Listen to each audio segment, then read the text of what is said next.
Abol auk anei to pa thu chiam lui lai siang tho kam sang obadi alian khat anew li sunga muwan lai bangin sang pia lengin aksi te tunga bubu na bolu hangun no kong khechuk ve ve ding hi wang len to pan chi leitunga mi pil santis te zatolam sia wan siam te bang za tapilin siam tale u sian na anang zo le si na adal zo kwa ma tuan lo hi ama unun tang na uk thei tuan lo wa ahin na u kem bit zo tuan lo hi ama zong si ve ve ki se ve ve u hi o tu hi mok le nun tang na kichi a uk kwa hi a hun te tunga thu nei pa kwa hi mok ding hiam mi pil pol khatin la pasianom lo hi chilayua to pil na hau na te apia ko ai tamo van pi lei pi abolau ka nei to pa o nangong thailo nangong phat thailo mi tam pi te lak panin nangong thei kha ko na ta te namin hong phat thei sak ton tungin phat thei sak chi tak chiangin phat thailo na mun le phat thailo hun a hi lam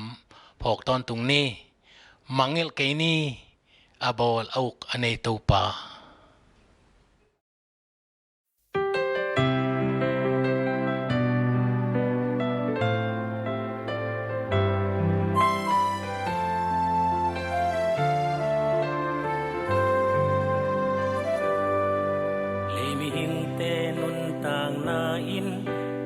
tunga gun quang bang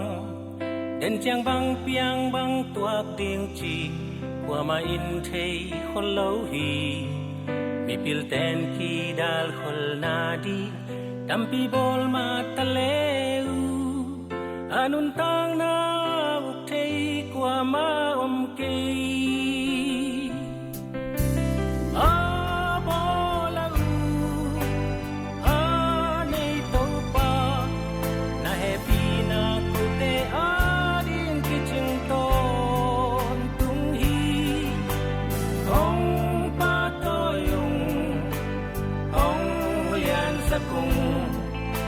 Phat thei lo mi te la quan na mi nong phat thei sa ton tu ngi ui le qua pi zin ling ding chi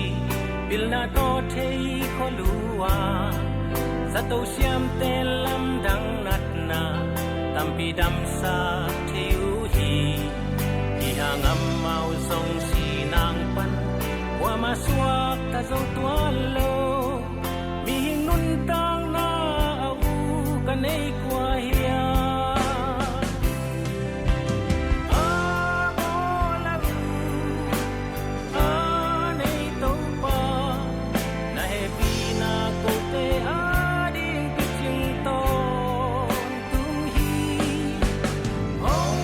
pa to yung ong lian sa kung ong pa te lo mi te la mi nong phat thei sak ton tu ni